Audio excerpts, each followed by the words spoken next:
tonight. Condolences pour in as we learn more details about the fatal bus crash that killed 15 seniors in rural Manitoba. Also, people who are homeless and their supporters are pushed out of another park in Regina, so organizers take their demonstration to the front of City Hall. Plus, how some people in Saskatchewan have come together to share their anxiety about climate change and to offer each other support. This is CBC Saskatchewan News.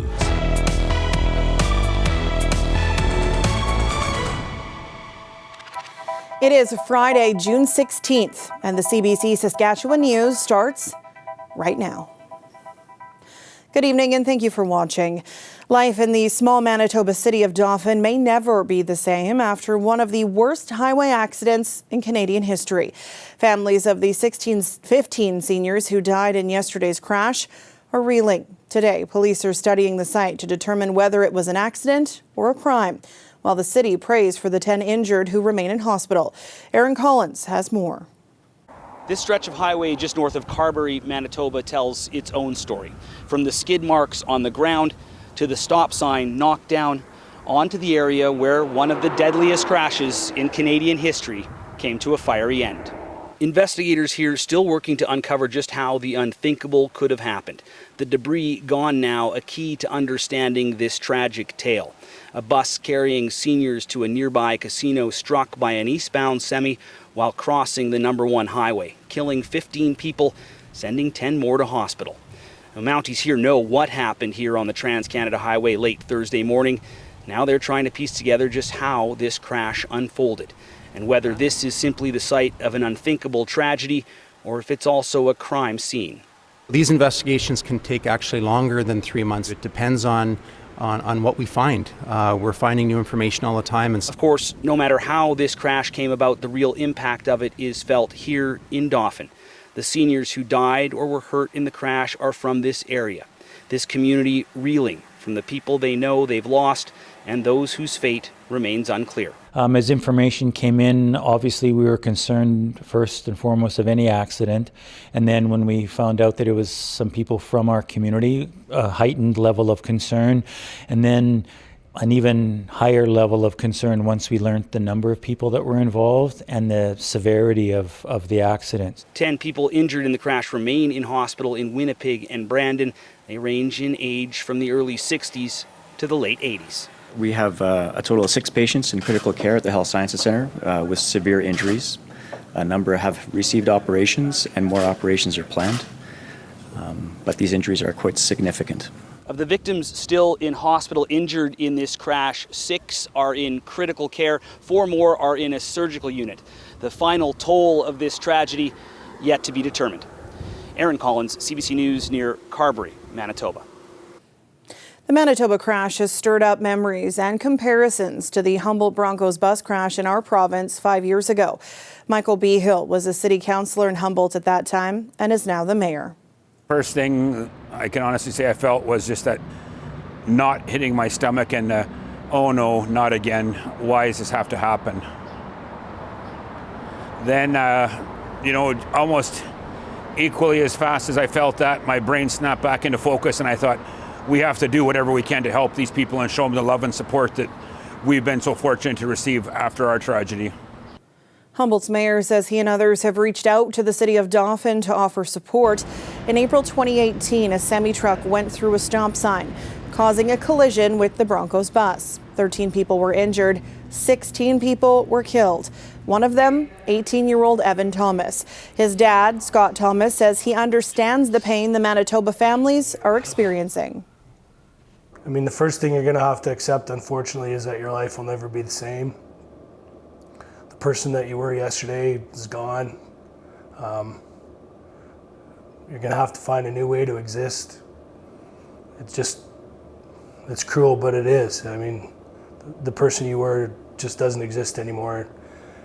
And you're going to have to put one foot forward and then the next foot forward and just keep breathing and keep going and accept the help of the people that are around you. Thomas urges people to be patient and to wait for answers. He also says families will want to make sense of the crash and will have to accept that you can't make sense of a tragedy like this. A coalition of businesses and organizations dedicated to ending homelessness are trying to step up and help those in need. It comes about a year after a push to end homelessness in Regina failed. As Alexander Kwan explains, it's now at the front door of City Council. This was not supposed to be a party, even if there was music and cake. But this gathering at a park in downtown Regina did mark an anniversary. One organizers say is a failed promise by City Council to end homelessness in Regina. A year ago, Regina City Council voted to include a measure in its annual budget that would give an estimate of what it would cost to end homelessness in the city. But when the document was published, the motion wasn't recommended by city administration. Any attempt to get the courts to force a resolution failed. And community organizers say that the homelessness crisis in Regina has only gotten worse since then. That's why organizers marked the occasion, providing food to community members at Pepsi Park in the downtown core. A few hundred people showed up. We've seen it get exponentially worse throughout the city. You can't avoid it in the core. There was a conscious choice in that location. It was the site of a former homelessness encampment known as Camp Hope a few years ago. While organizers did plan to stay the night, police and bylaw officials stepped in late on Thursday. So everything was packed up and brought to City Council's doorstep. I think that the city needs to look and directly, be witness to what's going on. Pepsi Park is surrounded by a lot of the resources. Same here. We have the wraparound support, YW, across the street. But I think that, part of it is we want, people upstairs to look down and see this is what our neighbors are facing right now. It's a crisis. On Friday morning, organizers were serving breakfast. The city has made it clear they will no longer stand for homelessness encampments being set up in Regina. I believe what we've learned from across the country, as well as North America, is that while encampments are not the solution, they also create significant risk to the folks who stay there once it reaches a particular critical mass. But organizers say they won't back down. The end result? A growing tension between what the city says is permitted in public spaces and what organizers say is the right thing to do when governments have abdicated their responsibilities. Not just municipally, but provincially and federally as well. They want to see change happen and are willing to take action if no one else does. Alexander Kwan, CBC News, Regina. The person appointed by the federal government to look into the search for unmarked graves at residential schools has released her interim report. The independent special interlocutor found a number of obstacles are hampering the search and recovery efforts and hindering reconciliation. Nicholas Frew reports. Many international experts point out that denialism is the last step in genocide. Special Interlocutor Kimberly Murray presented an interim report at Cowessess First Nation Friday. The community continues its investigation into 751 potential unmarked graves near a former residential school. Part of Murray's 2-year mandate is to speak with Indigenous people and communities about the challenges they're facing while searching for unmarked graves and burial sites associated with Indian residential schools, and then seek action from the proper authorities. Her report detailed 48 findings stemming from 12 commonly held concerns from survivors, families, and Indigenous communities. Among them, increasing denialism. Denialism is a non-Indigenous problem, and therefore it's for non-Indigenous people to address it. The Government of Canada and the churches must step up. They must stop being bystanders to the hate. Murray says a faction of Canadians believes the atrocities that occurred in residential schools never actually happened. The report calls for a public support campaign that will offer education about residential schools. It also calls for, quote, urgent consideration, unquote, for legal mechanisms to address denialism. I just simply can't imagine the devastating impact that it would have on a survivor or on a family or a community that has seen this directly. So I pledge to do my best here. Similar laws exist in Canada. A section of the Criminal Code states that someone is willfully promoting anti-Semitism if they publicly condone, deny, or downplay the Holocaust. Nicholas Frew, CBC News, Regina. Métis groups in Saskatchewan are signing an agreement with uranium company NextGen. The company is developing a mine and mill in the province's northwest. The deal, years in the making, was signed in Saskatoon yesterday. It covers environmental, cultural, economic, employment, and other benefits. The president of Métis Nation Saskatchewan says it's an example of reconciliation in action.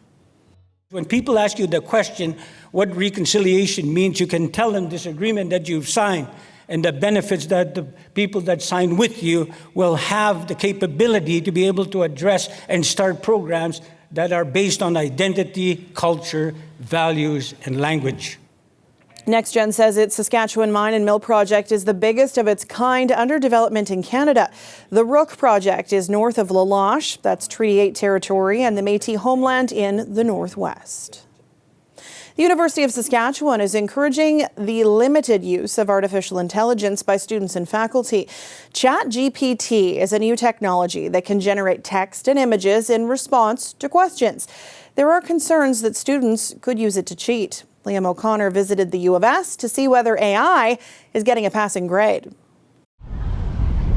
As the school year comes to a close, students and faculty at the U of S know generative AI will be a part of their future. Some students have already experimented with it. I used it last semester for an assignment, but I didn't actually hand the assignment in. ChatGPT and AIs like that just feel too hand-holdy, too easy. I didn't feel like I was learning or handing in something that I felt like I was actually doing. I've used it one time to write a paper. Basically, I kind of asked for a topic. I was like, oh, list me some topics. And then it even drew me out an outline, with everything. The U of S now has a dedicated page on their website for frequently asked questions about ChatGPT. It's only encouraging ethical use of generative AI, but it's up to professors to define what's ethical.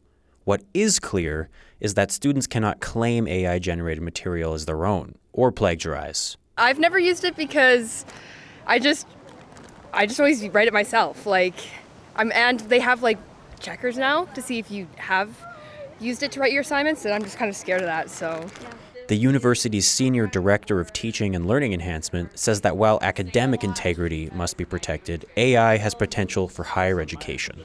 Generative AI is not going away. This is going to impact our professions. It's impacting already our workplaces.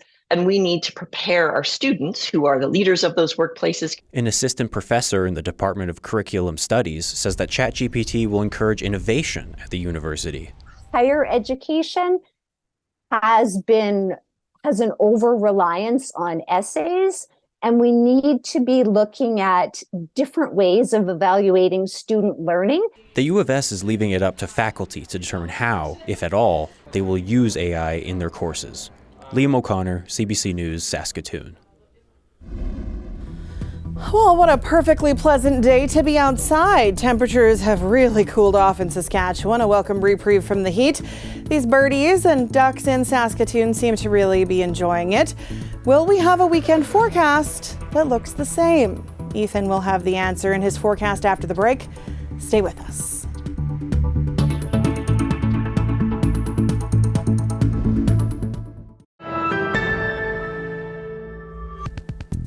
Severe weather turned deadly yesterday in parts of the southern United States. At least 3 people were killed and more than 50 others injured after powerful tornadoes ripped through a Texas panhandle town. A twister also touched down near Pensacola, Florida, killing 1 person. Tornado is just 100 yards or so right there. The town of Perryton, Texas, took the brunt near the Oklahoma border. Large parts of the area have been reduced to piles of twisted debris. Emergency crews and search dogs looked for survivors into the early morning hours. Several people are in hospital in critical condition. As many as 200 homes have been destroyed and hundreds of thousands of residents are without power. Officials believe as many as 10 tornadoes tore through the south central states. This weather update is brought to you by Capital Ford Lincoln. Used car savings is on now.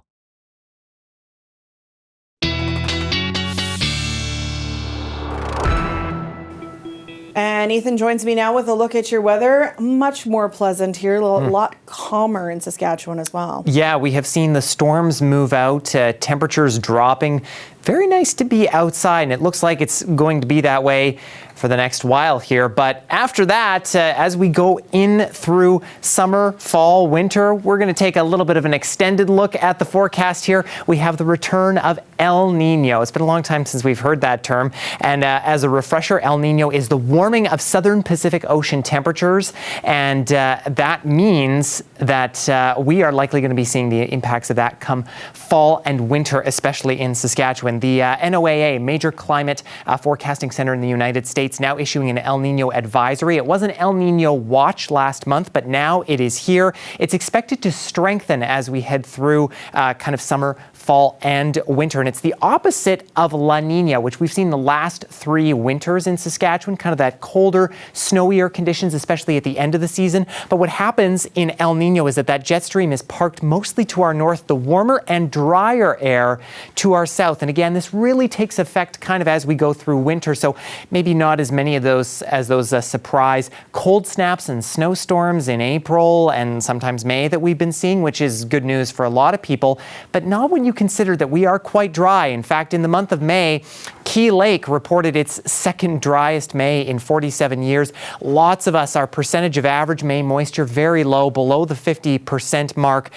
June, though, is turning a corner a little bit with those storms that we've been having. And in May, we were much warmer, even without El Nino. This is the temperature plot that shows we were some 3 to 8 degrees above the normal through the month of May in the entire province, really. But today, we are settling into those nice seasonal temperatures through much of the province, and I think that's going to continue, even as we see an area of low pressure moving through northern Saskatchewan tonight, bringing some more rain showers. Tomorrow afternoon, we are looking for some cloudy and possibly thunderstorms, cloudy conditions, showers, and maybe some non-severe thunderstorms in south and central Saskatchewan. Things clear out Sunday, but then we'll watch this low pressure system begin to move in, which will be bringing some more rain. Overnight tonight, a good 5 to 10 millimeters, especially in far northern Saskatchewan. As that system gets going again, this is really through the day Monday, there could be portions of kind of the northern half of the province that could see an additional 10 to 20 millimeters. So that's something we'll be keeping an eye on closer to then. In the meantime, some breezy winds, 30 to 40 kilometer an hour gusts kind of through tomorrow and Sunday as well. And those will definitely pick up again, I think, on Monday as that system starts to move through. For Regina tomorrow, again, breezy with the chance of some thunderstorms here and there. Otherwise, I think mostly cloudy day, or partly to mostly cloudy. Temperatures again staying close to seasonal for this time of year. Saskatoon, similar conditions tomorrow. Better chance of rain for you, I think, and then getting a little bit windier and a bit cooler into the beginning of next week. But then things starting to clear and look nice, and those average temperatures continuing, Sam. No major systems, at least on our doorstep. All about those comfy temperatures. Thanks, Ethan. You bet.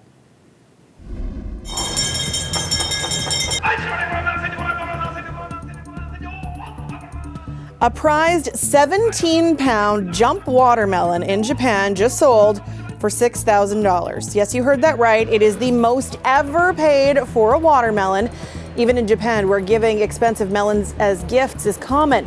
These carefully cultivated black-skin melons are crisper and sweeter than normal. There will only be 9,000 produced this year. Certainly not something you'd see carved up at a Rider game, that's for sure. We'll be back after the break.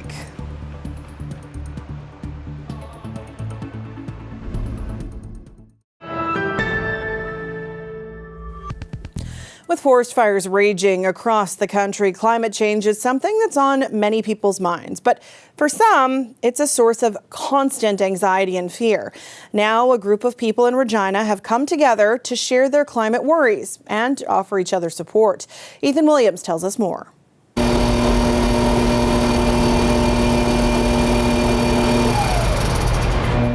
Art helps Amy Snyder relax. It especially helps her escape the stress and anxiety she feels about climate change. That anxiety reached a high point in the summer of 2021 while on a trip to BC with her family. There was intense heat and raging forest fires. Being outdoors often replenished Snyder's energy level, but that summer was different. I was constantly reminded of the damage that we are doing to the planet, and so I Fell into a very severe depression in the following fall. Her depression became incapacitating. Some days I could hardly get out of bed. I had difficulty having basic conversation, finding words. Was introduced to. Searching for answers, she connected with others who shared her fears about our changing planet. It morphed into a support group, now known as Eco-Stress SASK. And so you do have some common ground. The group meets once a month. Its 12 members talk about current climate issues and ways to deal with the stress it brings. Glenn's always late. Something that appealed to Glenn Suter, a museum curator by trade and a musician in his spare time. He writes songs that touch on themes of nature and the environment, helping him manage 30 years' worth of underlying worry about climate change. It's got its fingers on everything that we do. I think better to equip yourself with the tools and experiences and the support that's required to sort of open yourself up to it.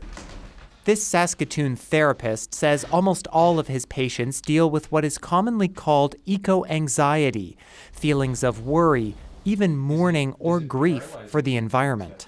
So often we'll have people coming in telling us they've been experiencing this anxiety, which we see medicalized, pathologized, treated as a problem, medicated, when it's a pretty natural reaction to danger and threat.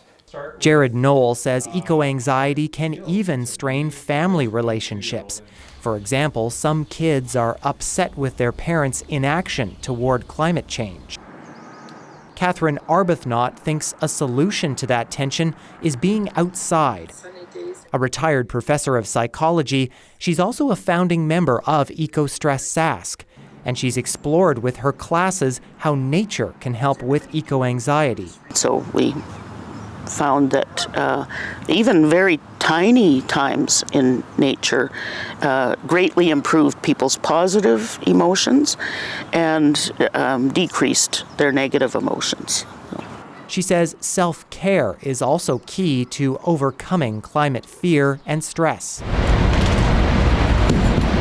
Something Amy Snyder continues to work on, preparing an art installation for an upcoming exhibit, meant to show how fragile our Earth is, all the while having support from others when she needs it. Ethan Williams, CBC News, Regina.